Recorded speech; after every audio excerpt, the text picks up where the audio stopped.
Hello, everybody. Dark Knight 316, Rubber Ruler Gaming, and this is your Roundtable podcast, episode 26. So, what do you have us drinking today? I think we've done this one before, but I can't remember. Bang Sour Ropes. I'm hoping I need this one because I'm tired. So, Well, I got a new one that I've never seen from Monster. It's from their juice brand. It's called Bad Apple on there. So, let's see how this is gonna be. So, what have you been playing lately? I'm trying to get to the end of Final Fantasy Tactics. Ooh, that's pretty good. You still playing that? What chapter you in? In Chapter 4, I'm right at the end. Oh yeah, So- you just gotta beat the game and then do the dungeons. Yeah, I'm going to do the dungeon and then beat the game, but I don't remember that. What's his name? Fulmar guy, whatever his name is, being the last boss, or at least being the one that wants to. Is he the one with the last of the Zodiac, or Yeah, he's like the one. He's the one He's who's the going to Hazard use Alma to unlock the Saint Jorah or Ultima or whoever that is. yeah, Saint Jorah? Yeah. Yeah, I don't remember. I thought it was a different person who was the last, but Yeah, I don't remember. I don't remember being him. So how are you liking playing with Cloud and Beowulf and all that? it's so much fun. I didn't know though that I'm 50 something hours into the game right now. Oh, only? Yeah, 'Cause only. I'm like 112. But I didn't know that those I didn't know that the game's actually kind of short. If you didn't build up and do all the side stuff and you just did normal progression, probably beat the game 20 hours. But doing all your fun. I'm gonna be sad though because I'll probably platinum it this week. So I'm gonna be sad though because it's such a great game. Once you're done with it, that's what you run into, So. Yeah, I just passed chapter 2, so I finally got access to the poaching station, which I've been just going around trying to poach everything now to try to get those other items and stuff like that. Yeah, overall, I spent most of the time trying to max out all job classes and stuff, so since I've been doing that, I think I surpassed 112 hours. Wow. And I'm only in chapter 3 now. Mm-hmm. And so I'll probably get over 150 hours by the time I beat this game on there, especially I don't remember how many floors that dungeon has. It only has 10. It only has 10? It only has 10. Mm-hmm. Oh, I thought it had at least 20 or 30. Mm-mm. Well, 10, that's not even that bad. I would want to tell people I was gonna make a build video on it, but I ended up not getting around to making a build video this late in the game. But anybody who wants to do a build, I would say one of the best builds I like playing as is using the Black Mage with the Samurai skills. It is. I want to say it's broken because everybody calls it broken, but it is such a fun skill. You can actually, I was thinking about it, I didn't get to try it, but to change it up, because once you start using the samurai skills, you don't need MP anymore. So you could take the MP and put on mana front and things like that, Yeah. and then get attacked by using your MP. So Because you can also do it where you use the swords to take the MP from the enemies. They also have it with the healing too. So and protect and yeah, so region all and you all got that to stuff. do is use the other skills and stuff. And because For it. it's samurai, it's he's strong with magic attack, and Black Mage is one of your best magic attack users. It makes sense to do it. Yeah, you just got to have your faith up so that you can waste a lot more. But I didn't think about that. If you do that with your swords, a lot of the time you can take out or waste a lot in a group. So if you got a mob around you, you bust out one of those sword attack, and you could probably waste 200-300, maybe even more depending on your level and your faith on it. But also with that, you can then basically like put on armor and stuff like that that boosts your magic so that you waste more. And then you can also then change out. You don't need like the auto potions or anything like that, because you can then, you know, use your sword and stuff like that for the other stuff. Yeah, I saw this one comment because this guy was making build videos, and I was like, oh, you know what? Maybe I should do mine that I'm playing with. And this guy was saying he's new to the game. How come like everybody says auto potion's good, but this guy wasn't talking about it? And I was like, well, I commented that it's good like at the beginning. It's good how you want to use it. You need your brave up to be able to use a lot of these things. But at the end, like, you could use other things.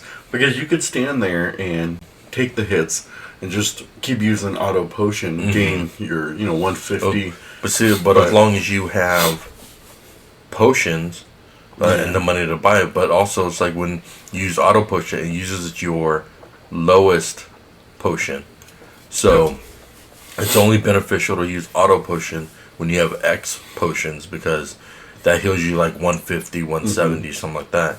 So that pretty much will negate most of the attacks in the game. And you could do things like, use the monk, use the, I'm using a samurai to be able to gain your health. Because I did that a lot with, when I'm building up, they would just, if they counterattacked Ramza for whatever reason, I'd come over there and just use my healing. So yeah. And see, what's also better with doing that, so you don't have to use auto potion, is since it doesn't use magic and use your sword. I mean, it could get kind of pricey if you don't bring in a lot of swords, because it does break after somebody uses. But you can heal a bunch of the people around you, so a bunch of your teammates can get healed.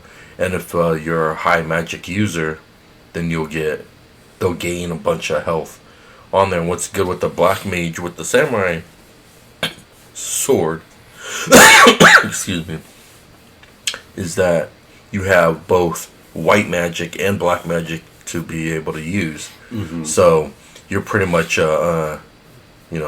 powerhouse for both levels on there. So well, that's enough about tactics. We can make a whole episode about Final Fantasy Tactics. A great game. Here's the first story. So the original Dead Space creators are trying to come together again because they want to develop Dead Space 4. What's your take on this? Do you think Dead Space is done and they shouldn't make Dead Space 4, or do you think that we need another Dead Space? I think it depends. I think it depends on how they do it. But I think I'd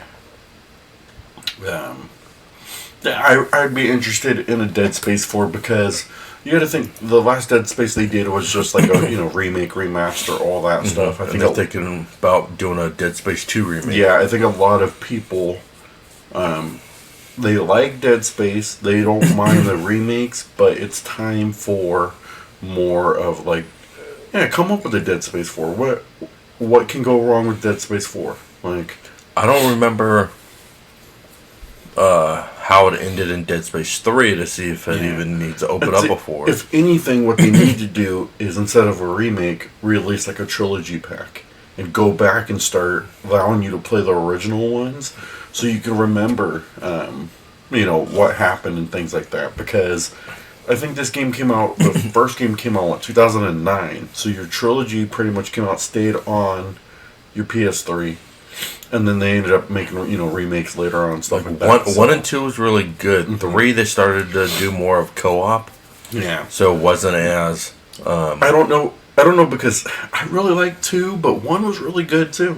I think it was I remember when I first played it, it was a different type of game than what anybody was used to, and especially 2, because you had to use that cutter weapon and go through the game. This was really one of the first games you had to play it several times, because you weren't used to, like, just having to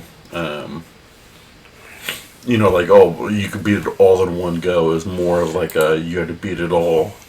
Yeah, and what was also cool though is when you beat it there, you can get it was like a foam finger that can one shot kill everything. So you can play that on your hard run, and be able to one shot kill it. But what made I liked this game better than BioShock, because this to me kind of brought it back of like the OG Resident Evil type games on it, because ammo was scarce, your health. They did the over the shoulder so you could see your health bar on your vertebrae and stuff like that. And then plus they had that cutter weapon that you can cut off limbs of the enemies and then go and like they'll still come after you, but they're missing an arm or half the body like that. And it had the stomp mechanic that which was that Resident Evil 5 had. Pretty cool. That you can stomp and make sure that they're gone. Here's what is crazy. What I think about this. So Schofield said, "I have quite a few ideas that I'm ready to go with, and one of them is Dead Space 4. The fact that EA just bought out, I think there's an opportunity. I'm already making calls." Mm-hmm. So it's interesting. Though, because he said that when he went to EA recently, they were like, "No, we're not interested anymore." Mm-hmm. And he said he could get the leadership team back. He needs the models from the EA Motive, the remake creator that they used, and he could save them 30 to 40 million on the idea that he has. And they were like, "No." So either EA had something against. Dead Space believes the $55 billion takeover could lead to some changes. So either they think... see, because that's why they don't want to do it, is because EA owns the rights to Dead Space. Mm-hmm. So they didn't want So they either think that Dead Space is a franchise that, like, if they revived it, fans wouldn't want it, or they don't want to spend their money on it, and, to me, I can see a Dead Space 4 as, like, $1 million game. I can see them selling $1 million worth, copies and make their money back and things like that. So I can see them do it with this one, but I do not think they should do a remake. Well, I mean, they could do a remake of like 2, and then do a remake of 3, and then possibly do 4. But EA said that the first remake didn't sell a lot, so they don't want to do it. But they obviously don't want to get the rights to Dead Space back to the creator on it, because of they see some potential of just keeping that IP. Yeah. But they don't want to give it up, because then they'll lose it. Because to EA, Dead Space is like Resident Evil. To EA, Dead Space is Dead Space to them. It's like Resident Evil. But if that takeover does go through, because now there's controversy for the takeover. If it does go through, maybe then they could buy the rights to Dead Space back and then actually make it with it, because what he's saying is he wants the assets for the Dead Space remake, so that then they can just use that and not have to worry about them. What he said, it saves them 30 to 40 million. So they don't have to go and recreate the they don't have to do anything from scratch, really, because he has... Because it's already there. They have the creator or whatever they're going to use to be able to make this game. I think it's a great idea. I think the problem is EA as a company. Because you got to think, remember, EA used to be voted as one of like worst companies in America. Over the years, though, they've picked things up and became a little bit better and stuff like that. But when you look at EA... when you look at Dead Space and stuff like that, like, do you see Dead Space as a AAA game, or do you see it as more of like a, not a AAA franchise? Back in the day, I thought it was a AAA franchise. I thought 1 and 2 really proved that because if you remember, Dead Space 1 and 2 was around when Resident Evil was not popular anymore. Like, Resident Evil wasn't there.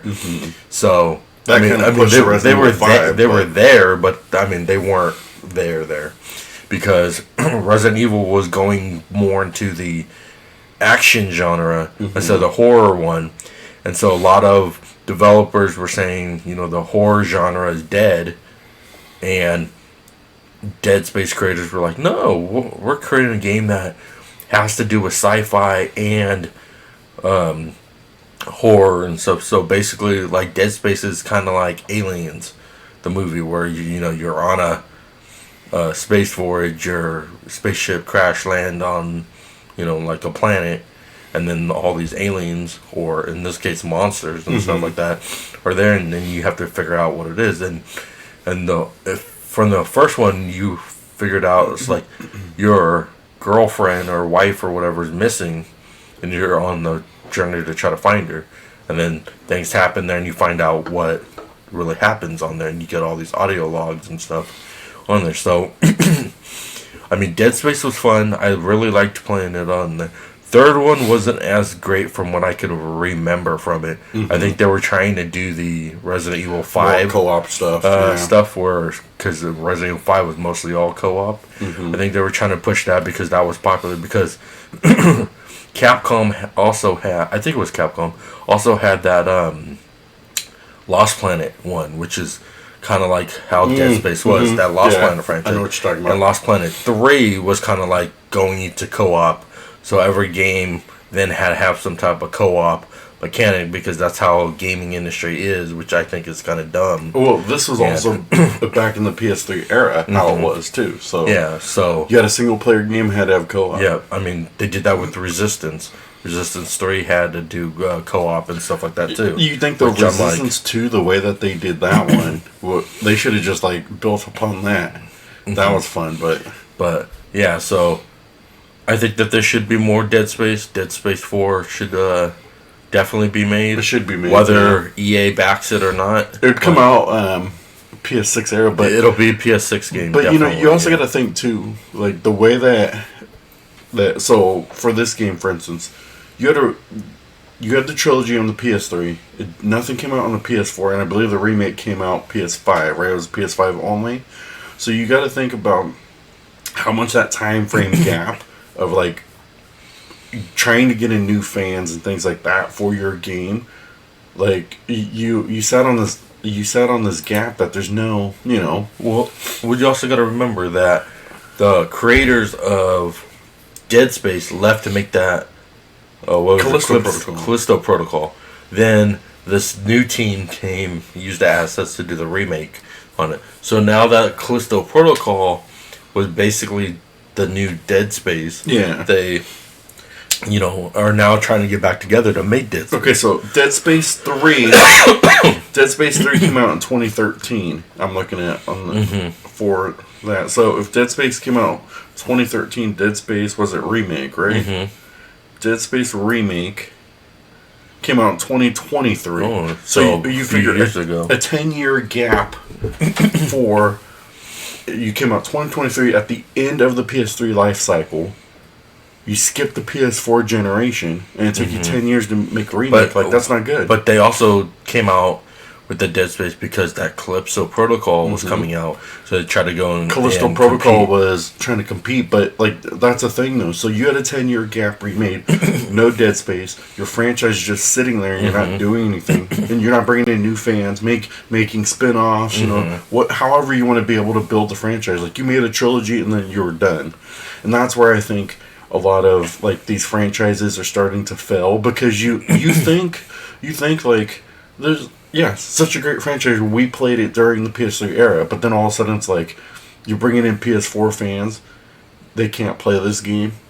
You didn't do a remaster, a remake, or whatever to it, and it's like it sat for 10 years. You're gonna do a remake on the PS5, and people are like, "What's this game?" I don't remember what the first one's like because it's been 15 years. Yeah, and also it's like. A lot of these companies, it's like, okay, so you have this IP, but then the creators of the IP are getting frustrated that you don't want to make any more of it, so then they leave and make their own company to go make the game, and then when they make a game that is similar to what their original IP is, then you're like, oh, well, let's hurry up and make another one to go, bust it out. Same with the creator of Suikoden. He brought out Yuuden Chronicles because Konami was like, oh, nobody wants Suikoden anymore. All those other ones failed. And then right before Yuuden Chronicles, the 100 Heroes one came out.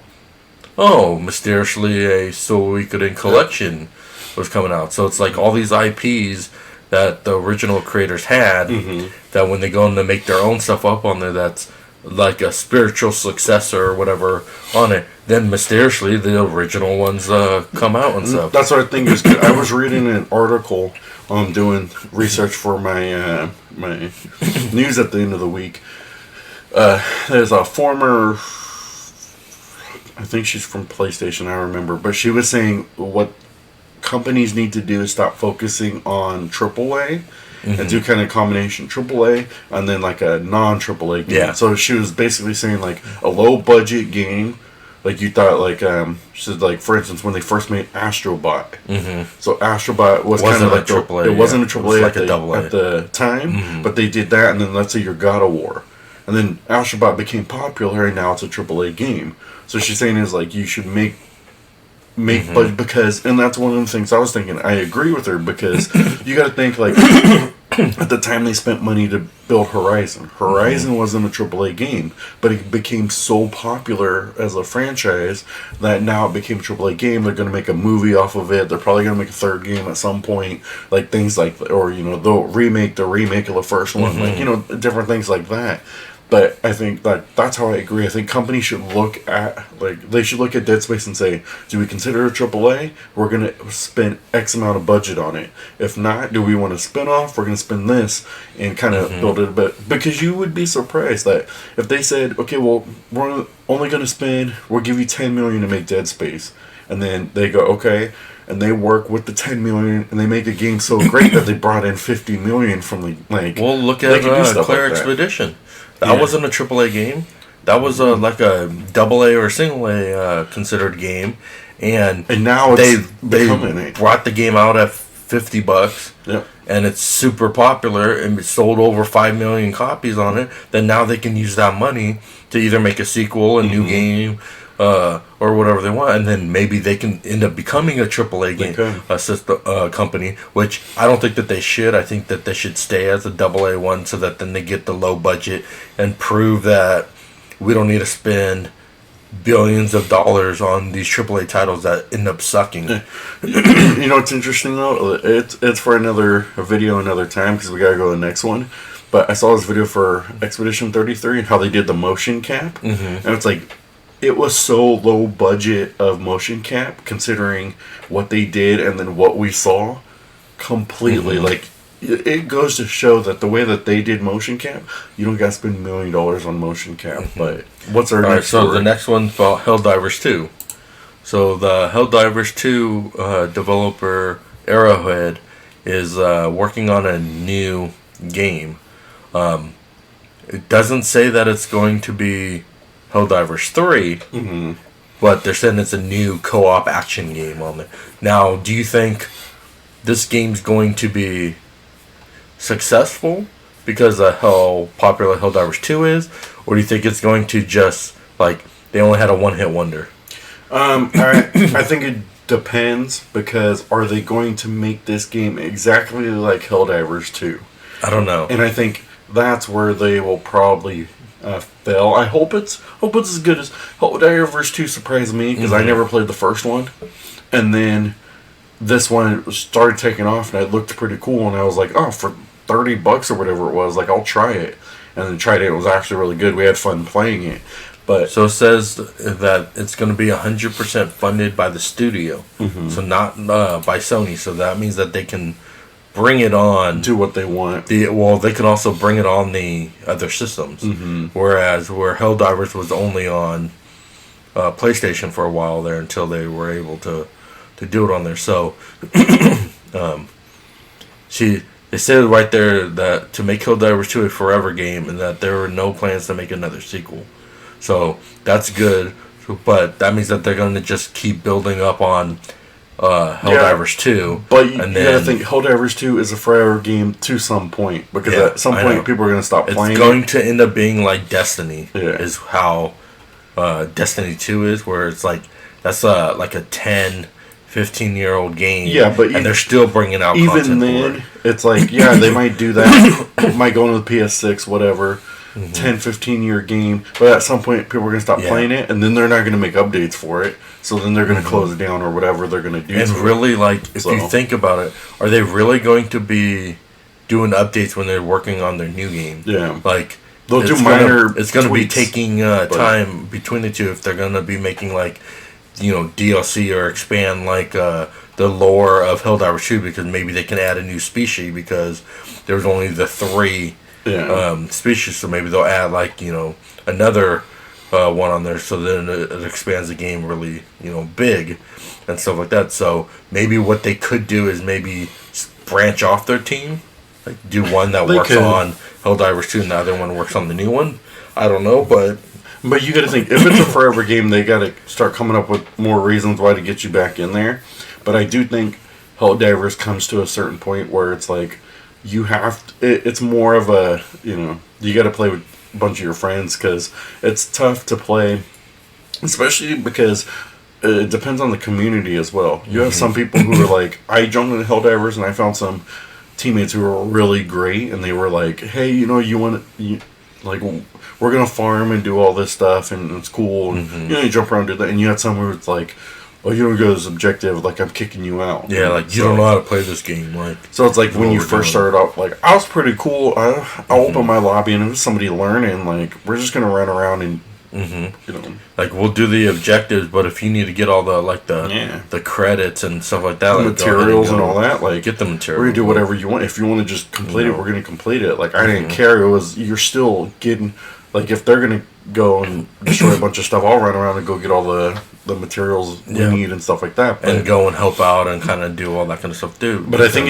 I think a lot of it too is going to depend on your community, because I ran into Helldivers 2. I thought was a really good community. I ran into a little bit of people who were kind of like, they're like, oh, you don't play it my way, that's it. Like, so there were things like that. But I mean, for the most part, like, a lot of them were pretty helpful cool and stuff like that. Going, hey, like, you keep dying up on here. Okay, go do this other part over here, and then we'll keep bringing you up, even though we have a limited supply of this. Like, they weren't mad that, like, you were learning the game and stuff like that. Because like, once you started building up and getting all your stuff, and then you started getting good at it, then it was like you did the exact same thing for other people. Hey, they kept dying, I'll bring you up, I'll help. And you got to think, because a lot of people weren't playing for trophies. We were, and we were able to do trophies in a different way, whether we did it solo or something like that. So, but I think the next one, co-op, they'll probably make it something similar to Helldivers, because you got to think long term. If Helldivers 2 took off, they're going to want something similar. But yeah, well, I hope that they do it more like Helldivers and not like Destiny 2, where Destiny 2 is more like a loot shooter, basically. So, you got your helmet, you got this one. Fun fact about that, I never played Destiny. This one here, I mean, it was somewhat like it, but it makes it where, like, it didn't feel like you had to keep doing all these raids to kind of get the part. Like, the basic gun that you got could still help you throughout most of the game, whereas in Destiny 2, if you didn't get, like, a legendary weapon that's like 250 level or whatever, then you're not going to survive any of these rounds up on it, because the enemies that's what I liked about Helldivers 2. It was like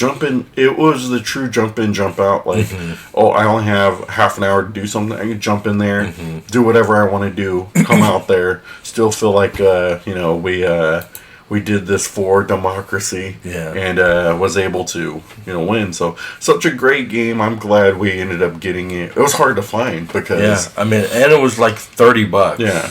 Or $40, whatever. It was such a great game to be able to. And so this is basically a game that wasn't a AAA game. This was the one that they're just like, we want to put this out, see how it goes. We'll put a low budget, because I bet you the next one's not going to be $40 or probably won't. $30. It's probably going to be like $80, $70 on that, because they're going to do it well. So our next story is about Pokemon Legends ZA. It's getting mixed reviews for the Metacritic scores.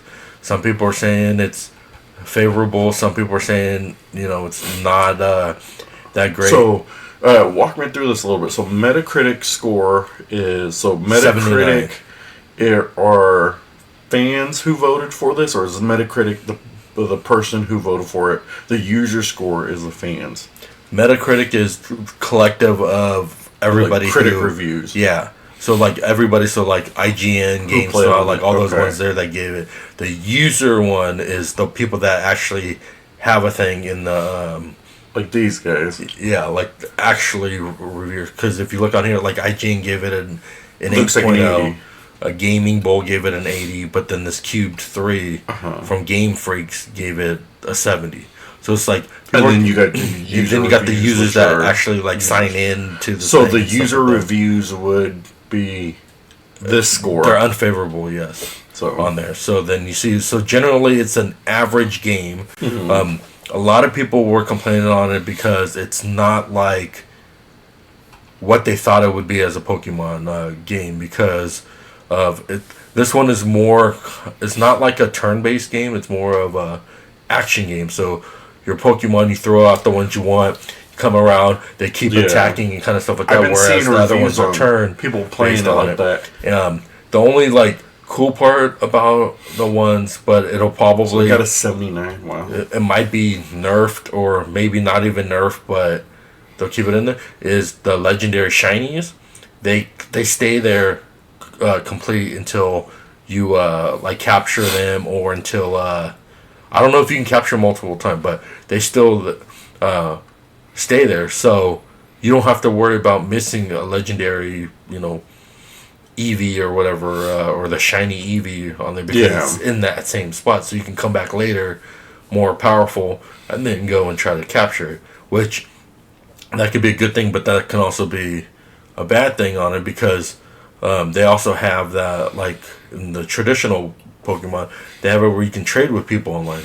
So you can still trade with people in this one too? So basically, I just got it. I haven't played it yet. So basically, you could just have your buddy get all the shiny Pokemon, and if they don't like despawn after you capture them, and they stay in the same spot, then he can give you all the shiny ones at the beginning, and then he can keep the other ones on there. 4.6 is not good. No, it's not like rated out of 5. Yeah. It's not. Okay. No, this one's I think is rated out of 10. Out of 10. So. Yeah. So this one here, 37% positive, 7% mixed, and 50% negative. 56%. Yeah, because a lot of people are saying that it's not, like it's not that fun like they used to do it with their Pokemon, and it's not like the other games that are on. It's not like the other games that are on. Let's see, what does this guy say? Other Pokemon ones. He wrote a long one. For a AAA company and franchise, I accept more. Positive graphics are okay, not really great, but fine. I like VFK. Anything else is acceptable for the Switch version. Expect high graphics. Okay, this is TLDR. But you can see, it's I mean, I'll play it. I'll try it out. Yeah, because I mean, like the other Pokemon that was for the Switch was kind of like the old school Pokemon game. There are no critics' negative reviews, it said. So no critics give it negative reviews, which is weird though to me. And those are critics. Those are the ones people who are like the what they call like gaming journalism. Didn't give a negative review. Yeah. So of course you did not want to give a negative review because you don't want to get like a code or something like that later on. Yeah. Basically, that's why nobody gave it the 1. That's why you see the score for the users. This guy gave it a 1. Yeah.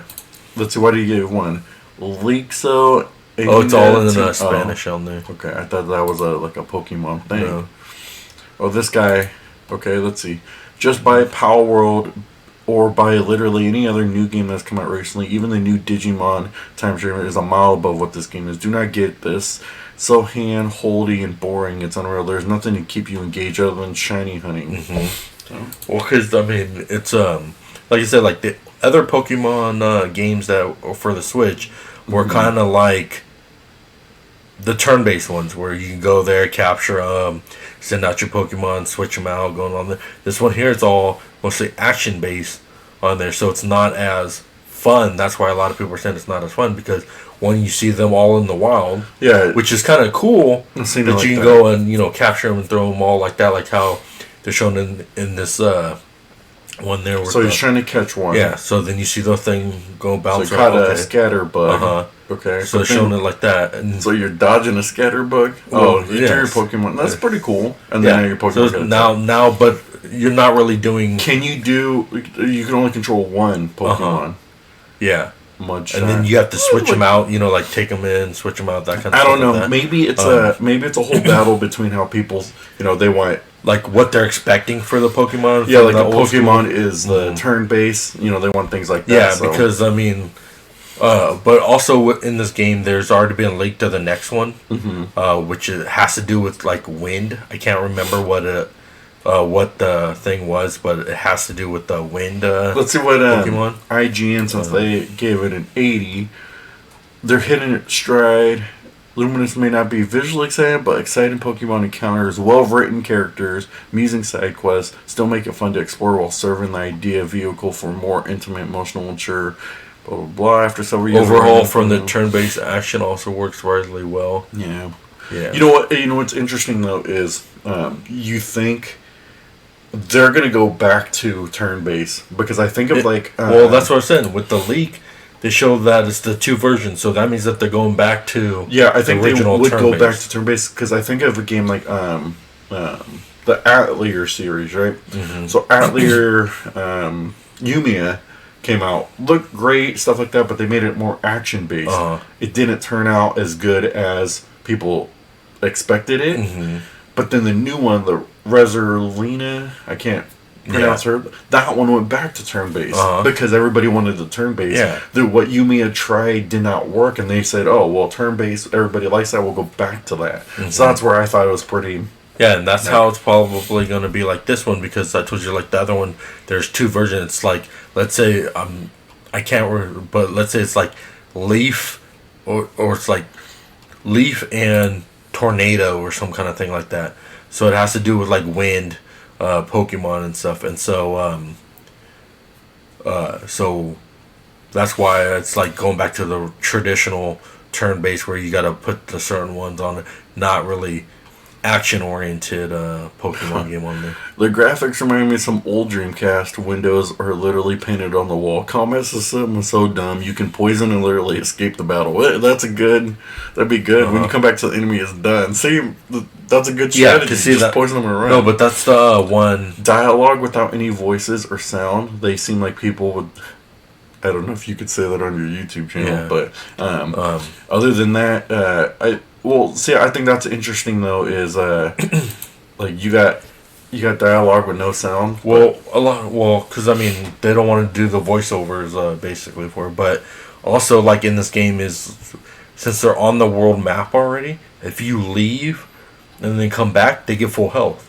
So when you're outside of their zone area that they're fighting, they get full health already. So it's kind of reminds me of I think Tales of Arise I think did that, where it was like there's these like harder bosses or whatever, and you can try to like take them out from afar, but then the minute that you got out of the area, they were gone. They they got their health. This is what's interesting to me.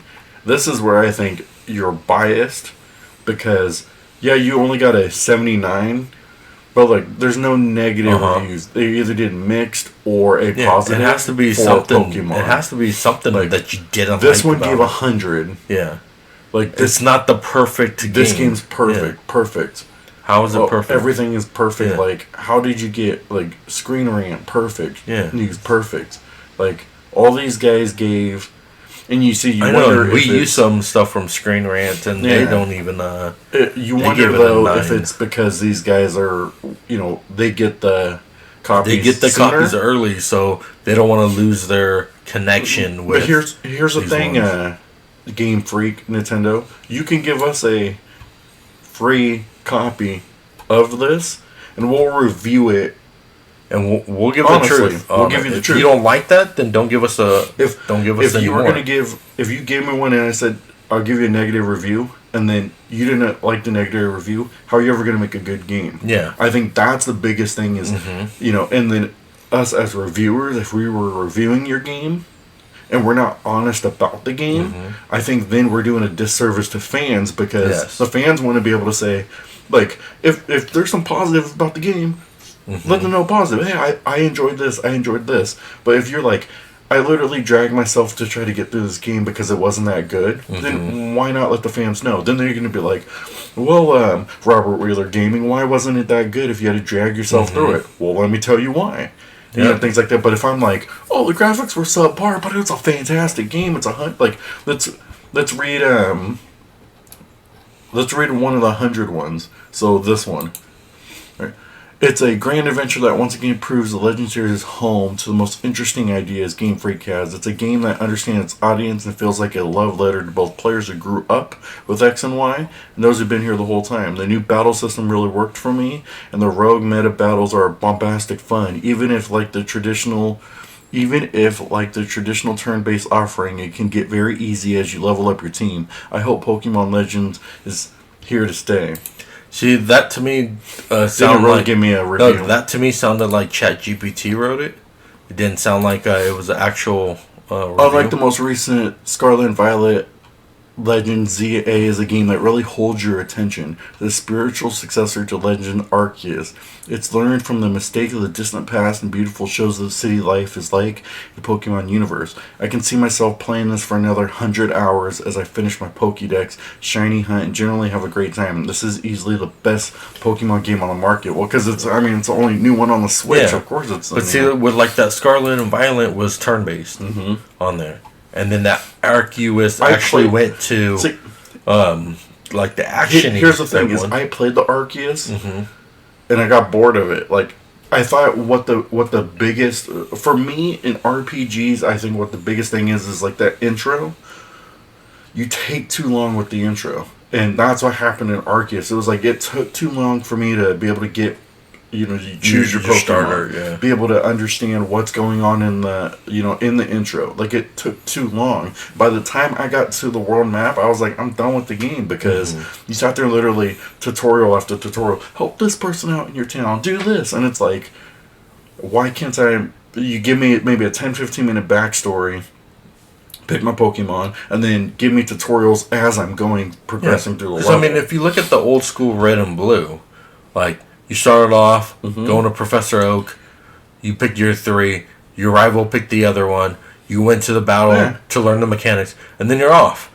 You went to go collect it. Then when you went to your first battle, they were like, "Oh, this is how you do this one." And then after that, you're on to races. You got to learn everything else on how to do it. What did you put it on? And that was what made it. And that's fun. the thing to me. Like I read some of the comments. They said, like for the negative comments, they're like a lot of hand holding and stuff like that. Hey, I'm fine if you make something a little bit easier or something like that. Like, you have to hold my hand through the game. I'm fine if you want to create your game like that. My biggest thing is the progression through the game. If you're going to hold my hand, but I have to do every tutorial, every, dialogue. Oh, here's how you throw... Like, if you walk me through a tutorial... The first stage, make it like a prologue stage. You walk me through the tutorial... Get me engaged on it, then I'll remember how to do it.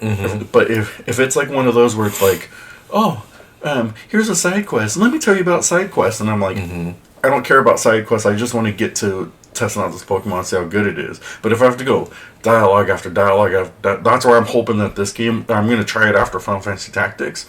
And that's where I'm hoping this game isn't one of those where it's like, drags on, and that's what a lot of RPGs actually do that, because they want to, they think you're engaging within the first hour, but it's like, just progress the backstory later on when I'm already engaged. Look at Expedition 33. I mean, I keep going back to it, because that's probably going to be my game of the year, but it was like, the beginning when they showed you the mechanic, so your first battle was like, this is how you dodge, this is how you manually dodge, this is how you attack.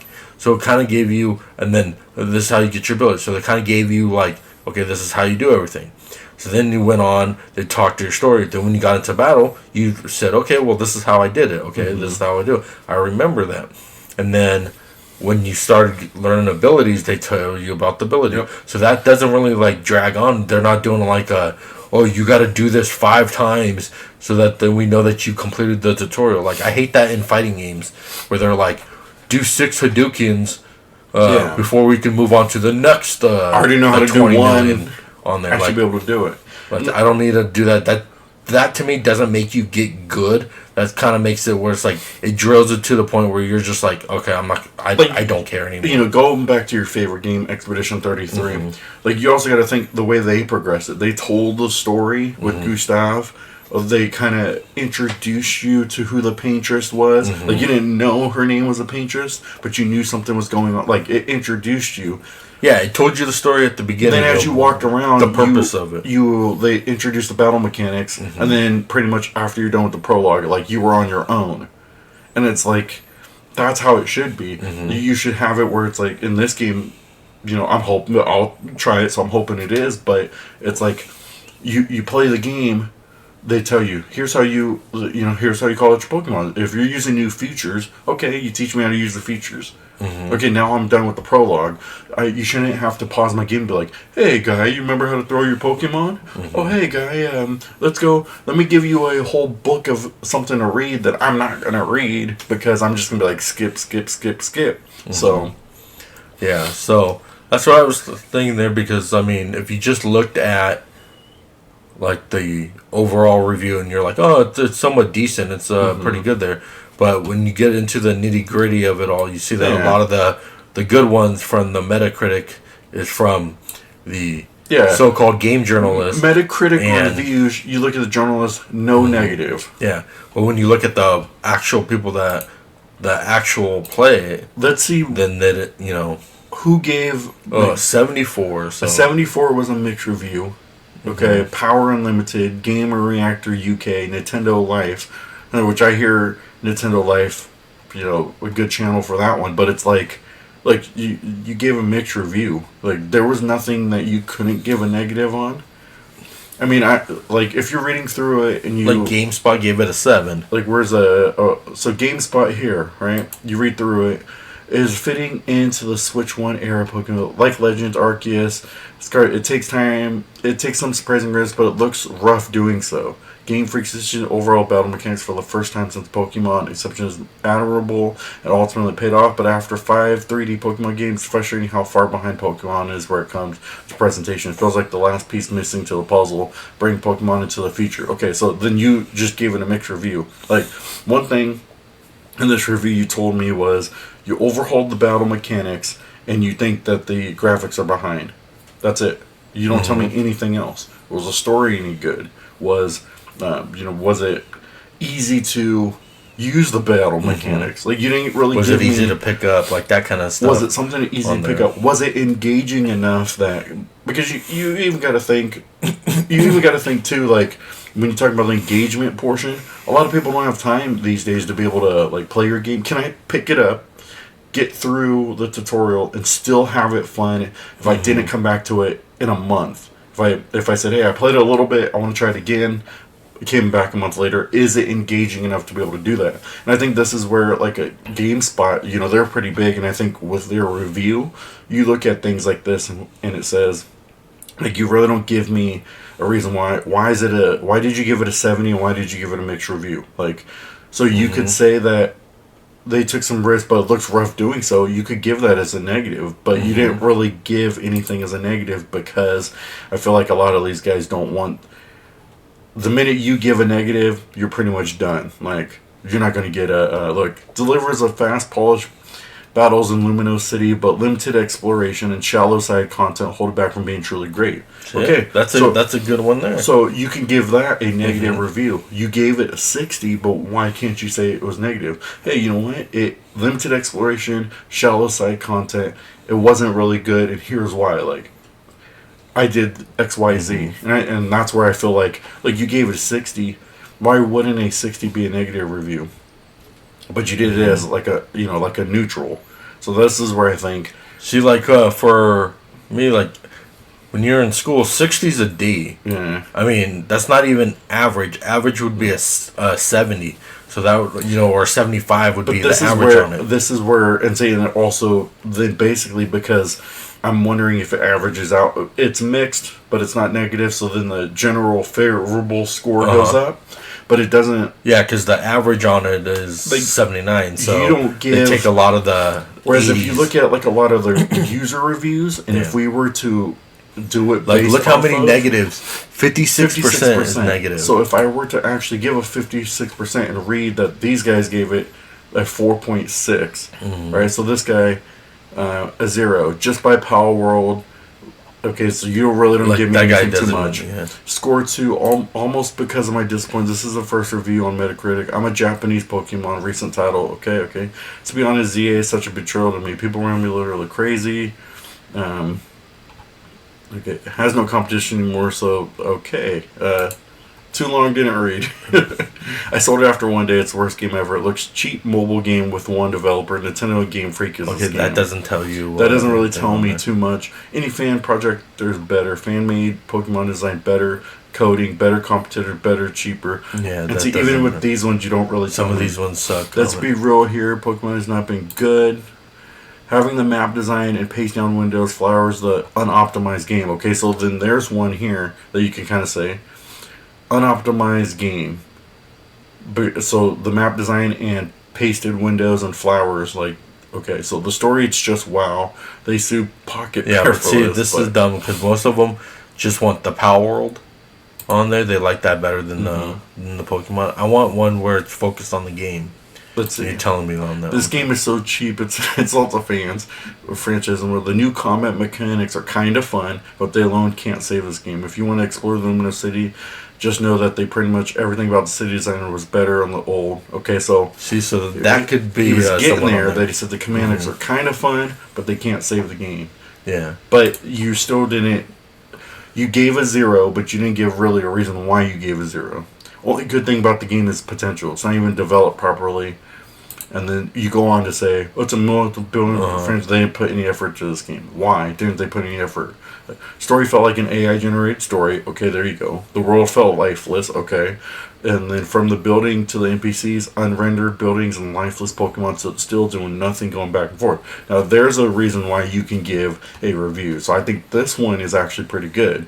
Pokemon's design felt off too. If the reasoning is that it's for a smaller, younger audience, think again, because this franchise grew up with us. The older generation has sentimental values, the weaponized nostalgia. Okay, so you go on there, but look, here's where you talked about story felt AI generated, the world felt lifeless, and then you explained it from the building to the NPCs, lifeless Pokemon stood still. So that I think is a good review to reason why you gave it a 0. Because you explained a little bit of things, the reason why. Well, so since you talked about AI, let's go to our next story. It's about PlayStation and Xbox could potentially use AI for game development. Now, what are your takes on this, and do you think it's a good thing? Like, for me personally, I don't think it's a good thing if they use AI, because one, then if they use it as an asset, because what they claiming that they're going to do it is use it to help them out with creating like background assets and all this stuff. Well, if they do that, then why do they need a background artist? Why do they need people? So they're going to start firing a bunch more of these people as this AI starts getting better. They will. And then they're going to say, well, why do I need, to pay you X amount of dollars when this AI can already create AI this, and it's way cheaper. what a AAA game looks like with graphics and stuff like that. They can just say AI do. And you think the development of the game could speed up the process, but they will they're claiming that they're trying to look for concept artists, the experience in generative AI as like Chat GPT and all that could create. But if Chat GPT and all that can create the stuff, then why do you need a big team of artists? Yeah. Whereas like back in the day, like you had an artist, people that rendered the background, rendered the characters, colored it, did all that stuff there. You had then the other programmers that went and put it all together. So if AI can do this all, then there's going to be a bunch of people that are going to get fired from the gaming industry. And if they have like the union thing, I don't think the union will. Because why couldn't I just say, hey AI, create me a like if I wanted to do lower games, AI create me this world of, and then you go into the detail of what you want, and they write you a whole script, everything. You just proofread it, and you're good to go. Yeah, and then plus like if you have the AI like ChatGPT or whatever create a story, then it's gonna seem bland if everybody starts doing a story, because then it'll be like, create me an action adventure that talks about this and that. Like the character interactions will be too bland, so it'll be like Cloud going, oh, Sephiroth, this is bad. Oh, hi, I think like it'll feel like it's not. Well, I think you could use it in it. portions of development to be able to help like certain areas. Well, that's what they're claiming that they're going to be. Maybe you trying to do it. You can write a script and then like put the script in ChatGPT or something to come up with see whether or not like would this be engaging. What is this script compared to, all that, like, be able to do research and things like that. But I think what's going to happen is they're going to use it more of like a developmental thing. And as you were saying, I don't need artists. I'll just have AI create. If AI could create this picture, like, why not? Yeah. Well, why not? Why am I paying this person X amount? And then I'm going to take all the money as a developer for PlayStation or Xbox. This game ended up making $10 million, but I did all AI and I'm a one-man team. And then now it's going to be where if they start using the AI and they shorten the team, then then everybody can be a AAA publisher then, because why would you need AAA publisher? Yeah. You don't need to pay all that money, like you're going to make all that money there. So it's like this AI is like, yeah, it's good to help you out, but it's going to actually change the way everything is done. So it may be good, it may be bad, but it's going to then develop it, because for a consumer, you're going to be like, okay, well, if games start to be $100 now, and I'm like, this game is crap, it seems like, AI is making it, and it's $100. Why am I going to pay $100 for it? And even look at the reverse. And you have like two people making the game that they're just if using AI you're raising for prices because of development costs and stuff like that, but AI can speed up the development cost, and why am I paying $70 for a game? Exactly. You could cut the price in half. So then, right there, you're just being greedy, because you're like, oh, well, I had a team of 100 people, and we were making, $4.5 billion, but now I have a team of 3 people, and now we want to make more than $4.8 billion on there. Well, why? You don't need to pay for it. Yeah. You're not developing any tools. You're just using the tools that are already there to help it out. And even if you create your own, like, you're still using something to, if you're speeding up the process, but then like you're basically having me pay your, because you created an AI, you're basically me having to pay that. Like, that's where I think because like I understand, like, you use the Unreal Engine to help you create all that stuff there, but you're actually creating the stuff. You're drawing the stuff. You're doing all that. If you're going to use the Unreal Engine and then you tell ChatGPT or whatever the big AI thing is use Unreal Engine to create this for me. Yeah. Then you're not even really creating it. It's the computer that, the algorithm or whatever is creating it all. So I don't think it's a good idea to do it, because it's like giving the little inch. It's like, oh yeah, we're trying to use it for this thing. And then they're gonna see how that works, see how people react to it, and then after that, then they're gonna be like, okay, well, you're making $50 million a year. Well, we were able to create this asset in 2 minutes without anybody there just typing in something. Okay, well, we'll fire you then. That's and then they're still gonna want the same profit. They're just not going to want to pay. They're not going to want to pay people to. So it'll be where then this industry will pretty much die out, because now you don't need artists, you don't need programmers, you won't need basically game designing can just be a 2-man job, 3-man job, as long as you know how to use the AI stuff. If you get to ask AI, how do I put this together, and they can step by step, and you're able to follow the steps, you're good to go. Yep, because technology is going to be advancing in the years and years coming up on there, and whatnot, so it'll be easier to do this, to help it out, kind of like the internet and stuff. But when you're gonna just now relying on this, you got to think about, okay, well, if everything's gonna be the same on there, there's nothing gonna be innovated about it. People are going to rebel against us. So I think it's not a good thing. I mean, Microsoft claims that they're not going to use it. Sony claims that they're not going to use it. Nintendo says that they're not even thinking about using it, because but they probably will. Because even with like Square Enix, I've read an article just recently that they asked the guy, for the music guy, for music for AI, and he said he doesn't even thought about it. He created the music on his own. It won't have that special touch that he's created for the music. Yeah, if so they're going to do all that. And then that's what a lot of the backlash is like you won't have that special thing that makes your game unique from anybody else because you don't have like this best composer, you don't have this best artist person. Like, I mean, Final Fantasy games will be completely different now if they start using AI, where the Nabora and all those ones like who came up with the story and all that stuff like that. Now, if they're using ChatGPT and these guys are no longer needed, then is it really going to be a Final Fantasy? Like, to me, it'll probably be like the millions of mobile games that they have, where you're just like, oh, okay, I play this for 5 minutes. All right, what's the next one? Oh, okay, like they're gonna have to crunch in a bunch of like smaller games. They're not gonna make the AAA. But yeah, that's all I was thinking about AI and whatnot.